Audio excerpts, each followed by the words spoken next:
Good afternoon, everyone, and welcome to Infection Control Reminders during respiratory season.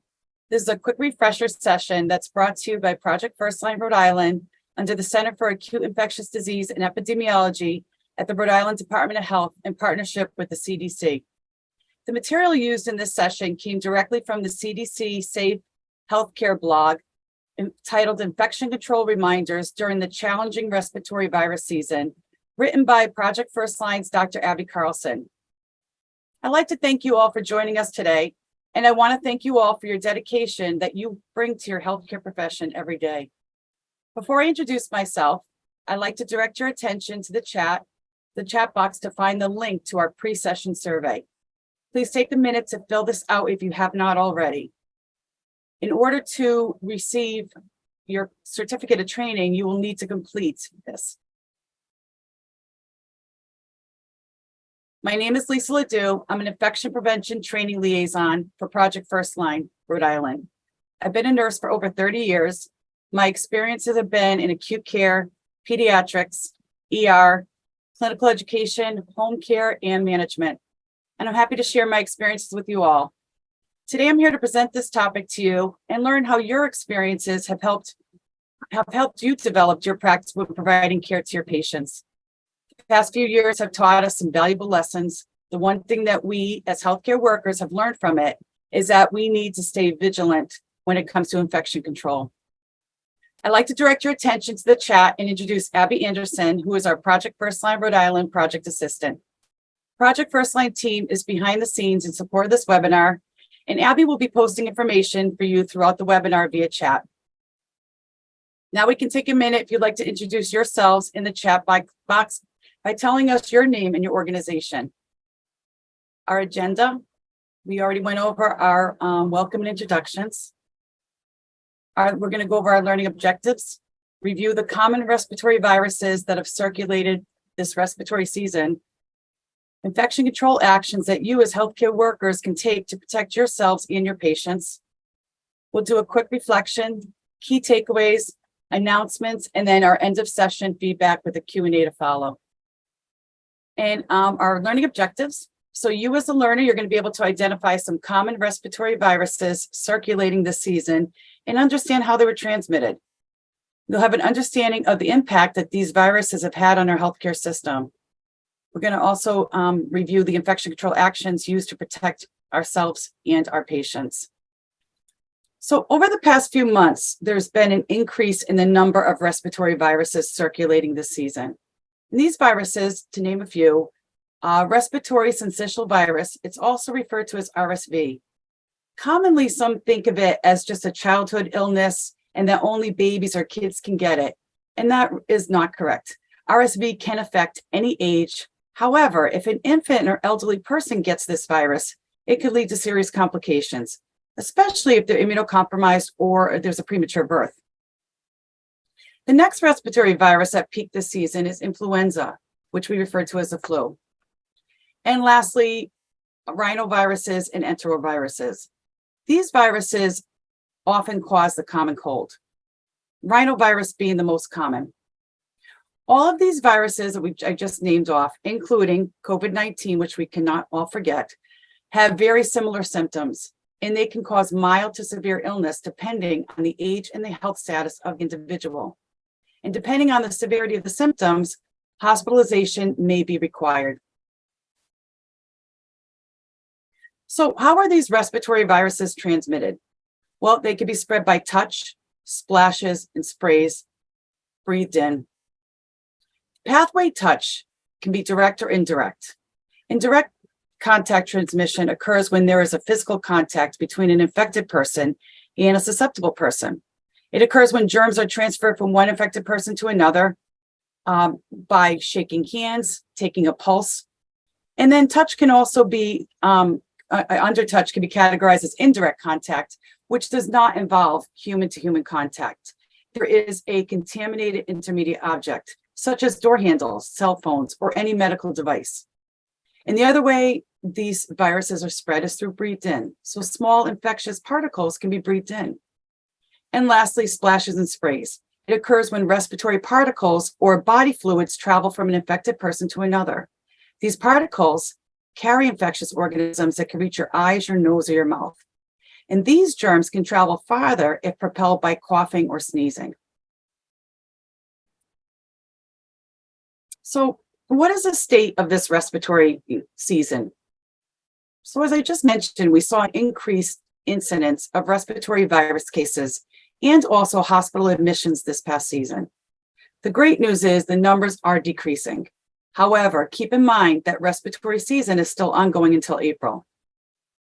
The CDC surveillance has shown an increase in RSV detections and RSV associated emergency department visits and hospitalizations across the multiple US regions, and some of these regions nearing seasonal peak levels. The increase in respiratory virus activity nationwide, the CDC data showed that nearly 19,000 people were admitted to the hospital for flu in the first 2 weeks of this new year alone. And weekly hospitalization rates for RSV remain higher this season than any in the past seasons. There also has been and still remains an increased strain on an already overburdened healthcare system, which I think we could all attest to. Prior to the pandemic, our healthcare workforce was already in a staffing shortage of healthcare workers. Then COVID-19 pandemic occurred and put more stress on our healthcare workforce in our nation. This led to more increased shortages of staff, healthcare worker burnout, exhaustion, and PTSD. So when this recent surge in respiratory viruses and hospitalizations occurred, it seriously caused an impact on our hospitals, our ER rooms, our urgent care centers, inpatient units, home health, EMS, and primary care practices. The CDC is keeping a close eye on COVID-19 activity, as well as surveillance of flu and RSV cases. And this info can be found on a CDC dashboard. It's called RESPNet, Respiratory Virus Hospitalization Surveillance Network. And Abby's going to show you the link. You can go check that out. And again, the CDC will put up numbers weekly on the number of cases for those viruses. So when these viruses are spreading in the community, the risk for spread in healthcare settings increases as well. As we continue through and wind up this respiratory virus season, there are things that you can do as healthcare workers to prevent and slow the spread of infection. And this is where I'd like to hear from you. If you could participate and answer this question and answer in the chat box. What are some infection control actions that you do now to help decrease the spread of respiratory viruses? So if you'd like to share some of your answers in the chat box, please do so. Yes, masking, hand washing, cough etiquette, PPE, signage about hand hygiene and masking. Yes. Mask, hand hygiene. I think most of you guys really got it there. And the sanitizer, excellent. I appreciated the great answers. And disinfecting, good. Ventilation. Excellent job. So we're going to go over, and staff education, of course, we're going to go over some key infection control actions that we can take during the respiratory season. And I think some of you, quite a few of you named some, which is fantastic. We're going to review correct use of masks and respirators, cleaning your hands, cleaning and disinfecting objects, practicing physical distancing, vaccination, and ensuring HVAC maintenance is up to date. So first, our first action here, correct use of masks and respirators. Wearing a mask will help decrease the transmission of respiratory viruses such as COVID-19, RSV, flu, and the common cold. These viruses spread by respiratory droplets. So masks can help block the droplets from being released in the air and then breathed in by someone else. When needed and used correctly, respirators filter respiratory droplets as air is breathed in and out. And the approved respirators, including the N95s, offer the highest level of protection. So you want to wear a mask to protect yourselves and others. Wear a mask that fits properly. Wear a mask the correct way. Put that mask on your face. Put the loops behind your ears. The mask must cover your nose and mouth, and it must fit under your chin and be snug to your face. And here's an infographic of masking. It's on the screen here. It's a nice resource for you to download and print, share with your colleagues. And Abby will share the link with you if you care to do so. And our second infection control action, be cleaning your hands. Good hand hygiene is critical. Hands are the main way germs spread in healthcare settings. Cleaning your hands regularly with alcohol-based hand sanitizer or soap and water is a simple yet very effective tool to stop the spread of germs. Hand hygiene protects you and those receiving the care that you provide. You want to clean your hands the correct way. So if proper hand hygiene is not performed, germs can spread from person to person or from surfaces to people by the following: touching your eyes, nose, and mouth, or preparing food and eating food or drinks with unwashed hands, touching surfaces or objects that have germs on them, blowing your nose, coughing, or sneezing into your hands, and then touching another person's hands or common objects. And here's a second infographic that sums up hand hygiene and disinfecting. And thank you, Abby, for sharing that link. So one of our third infection control actions will be to clean and disinfect. Cleaning and disinfection of environmental surfaces will reduce the spread of germs. It's important to know the difference between cleaning and disinfecting and knowing when to perform them. Cleaning is a process that removes things like dust, dirt, grime, and other spills. Disinfection is a process that kills any remaining germs on surfaces after cleaning. So it's important to clean high-touch surfaces regularly. Some examples: pens or clipboards, if having people signing in and out of appointments, touching door handles, stair railings, and elevator buttons. Cleaning high-traffic spaces, such as lobby areas, cafeterias, like the tables and chairs in a cafe, or waiting room objects and items. It would be imperative to disinfect areas in your facility where people are sick, where your patients are ill, such as toys in a pediatric waiting room. It's also important to disinfect reusable devices, such as, what about shared phones? If you're at a desk and you share the same phone with a colleague, and you do not want to reuse any disposable items, you are to discard them. There are so many objects that we all touch every day. So think of everything that you touch in your workplace and at home, out in the community. And our fourth infection control action is practice physical distancing.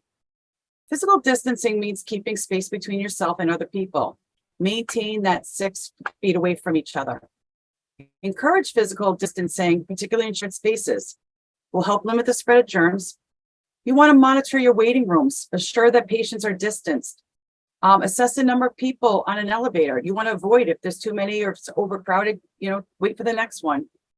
And if you are sick, you definitely want to stay home. Utilize telemedicine or telehealth appointments for patient care when appropriate.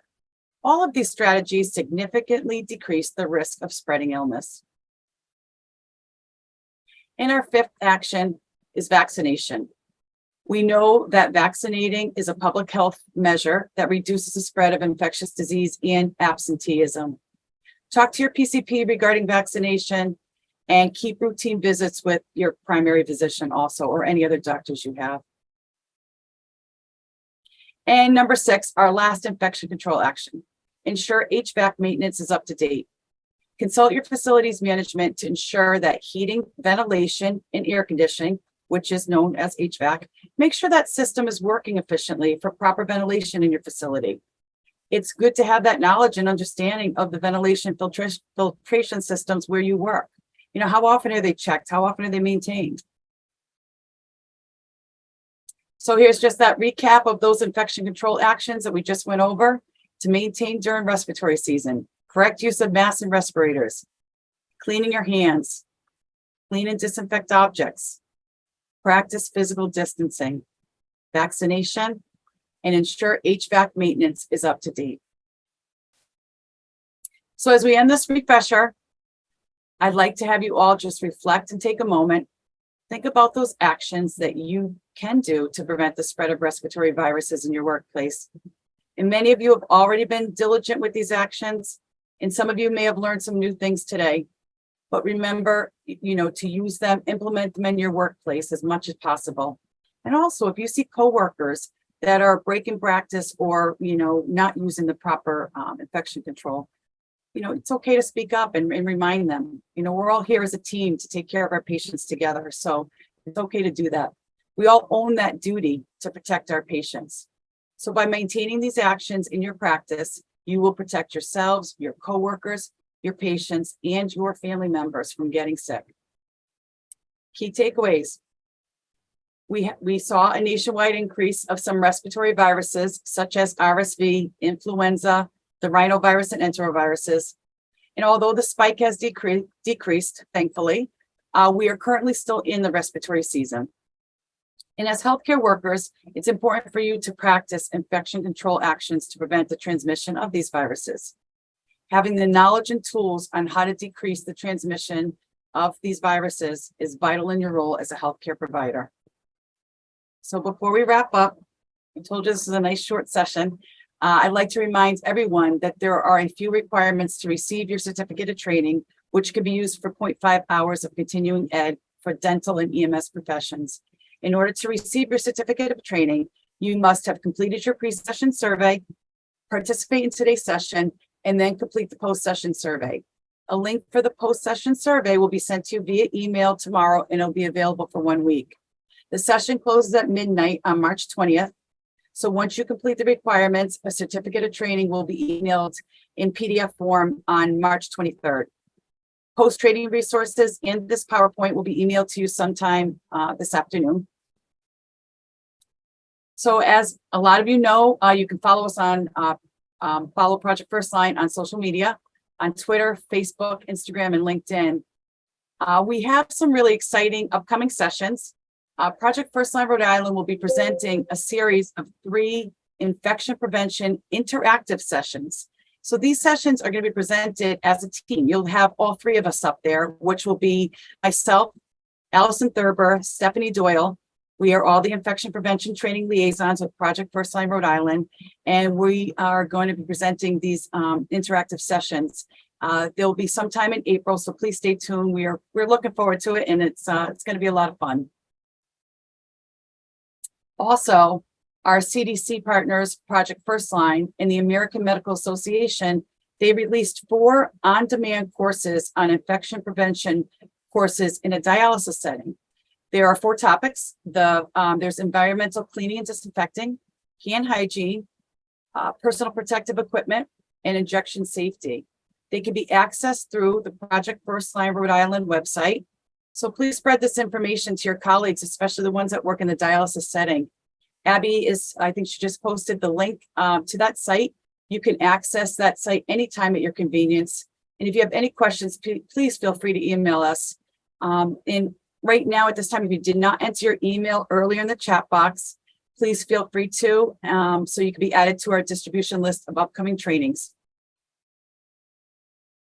And here are our references for today. I invite you to please take the 3-question poll on your screen. This helps us to improve our future sessions and assess your learning needs and requests. And on behalf of Project Firstline Rhode Island, we thank you for joining us today, and we hope to see you again. You all work very hard in our communities, and you're keeping our patients safe. So please stay healthy and strong. And one thing I like to remind you all is take care of you, take care of yourself, right? You got to take care of yourself in order to take care of others and stay healthy. So thank you again.